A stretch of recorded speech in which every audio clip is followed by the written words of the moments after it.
What do you think most people get wrong about motivation? They think it's a permanent fix. They think it's something that are constant. They think that maybe once I get it, I'm gonna hold on to it. Nothing is permanent. Nothing is permanent. And a lot of times you have to learn to perform without motivation. You have to learn to perform without purpose. You have to learn to perform a lot of different things. And that's what people think. They think I need to have this motivation to work out, to study, to be better. So if they don't have it, they just don't fucking do it. And that's where you fail. And all I knew back then was hard work. The only way anything gets accomplished, that's all I heard back in those days. You gotta work hard. I can't get this paragraph. I can't remember what the fuck's in this paragraph to pass this test to get in the military. Read it again. Still not getting it. Read it again. But if you're not getting it, write it out. And that's how I started learning. Okay, well, I gotta write out every fucking thing I do. And then write it out again, and write it out again. And guess what happened? I got it. I can't swim. I'm negative buoyant. Go back again. I can't swim. Go back again. Go back again. Go back again. I got it. I realized if I keep going back and going back and going back until the shit just becomes, your mind will say, fuck, okay, we're gonna figure it out, because he is not going to stop. We have the easy voice, which is that 20% telling yourself that I'm easy at 90% of my full potential, maybe 100% at that 20%. That's that voice that we all love. That's that very comfortable voice, that's that mommy holding you saying it's gonna be okay. Doesn't care how good you are, just loves you. Just loves you no matter how messed up you are in life. That's where you wanna be at. So that's that one voice. This other voice that we walk very far away from is a voice saying, hey man, you ain't doing shit. So we try to get this voice out of our head completely. And we live over here in this land. So what you have to do first is turn up this voice over here. The voice saying things to you that aren't nice. That it's in our head saying, you know what, man, dude, you're not doing shit. You're not I mean, and it's not putting yourself down. People take this the wrong way in this new society. I'm not saying to put yourself down. I'm saying listen to the truth. And the truth isn't in the 20%. The truth is in this other part of your brain saying, look, man, you're wasting a bunch of percentage here. We have 80 more percent that we're not tapping into, because in this other 80% is suffering, pain, failure, self-doubt, darkness, and then a whole bunch of light. But to get to this light, you gotta go through all of this shit. You realize we're all fucked up. Stop judging yourself against other fucked up people who have hidden it better than you. That's all they've done. They've masked their shit better than you have, and now they're flipping it back on you and saying you're fucked up. I want you to realize that this world, life, is one big head game. And once you learn to play the motherfucking head game, it's no longer a game anymore at all. You can start living your life. What am I gonna do today to change what I see in this mirror? What am I gonna do today? And a lot of it was, I stopped sitting with the cool guys. I actually tucked my shirt in and went to school looking like, hey man, this is how I'm gonna look. If you don't like it, so be it. I had to really wear this layer of skin.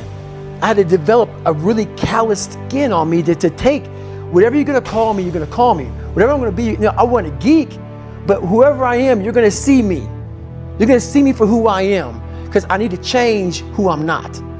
They wanna say, oh, don't call yourself fat. Don't call yourself dumb.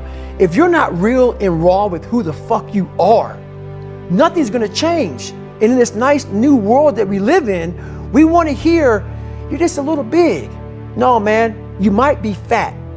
And it's okay to hear that from yourself and from everybody else. So that's where it started at.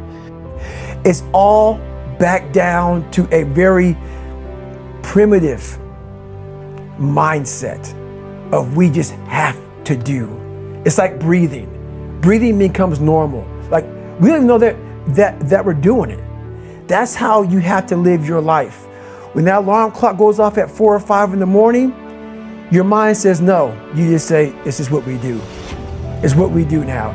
Because to get to where you want to go, the amount of pain involved, I'm not saying physical, I'm not saying you got to break yourself off. The amount of mental pain of how many times you're going to have to do something that you don't want to do to get to where you want to go. People have talent. People have a lot of talent. And this is going beyond your talent. So when there's no more talent, what happens to you? Most people quit. People only go to their talent level. And once your talent level is gone, it becomes a mental game. That the whole mental game sets in then.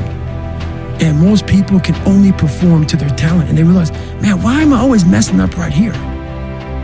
Why is this like my big hurdle? It's because you're performing to your talent. And then after that, your mind has nothing for you.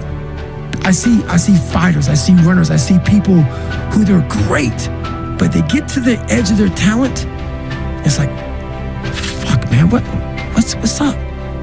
Because you're now at the point now where your talent ain't gonna do shit for you, my friend. Now it's the mental game. The purpose is always there. The purpose never leaves us because the very purpose is you. You are always the purpose. There may be another purpose, like being a SEAL or going to college or whatever, but the main purpose in life is you. So if you wake up in the morning and you don't want to do something, you don't care enough about yourself. And that's what you need to really research is, man, why am I not doing this for myself? Because that is the number one purpose in life, is to better oneself. Because I know there's so many people that have the ability and just refuse to get off that couch. Refuse to study a few more hours. Refuse to go deeper, to go further. And that's where I gain the advantage. It's so easy to be great nowadays, my friend, because most people are weak. Most people don't want to go to that extra mile. Most people don't want to find that extra because it sucks. It's miserable. It's lonely. I had to look at my insecurities and in my fear and find drive in that. We're all looking for passion. Passion's all around you. You have a whole fucking stack of it all around you. It's your insecurities, all that shit. You gotta dive deeper in that shit. It's all in there. All the energy and fuel you need is right in yourself. It's all there. You got a lot of stuff to do to overcome. And that's where I found it. I found it right there in my own insecurities. I found drive in my own insecurities. And that's the most powerful thing in the world. When you can find drive in your own doubt, fear, insecurities, you become very unstoppable.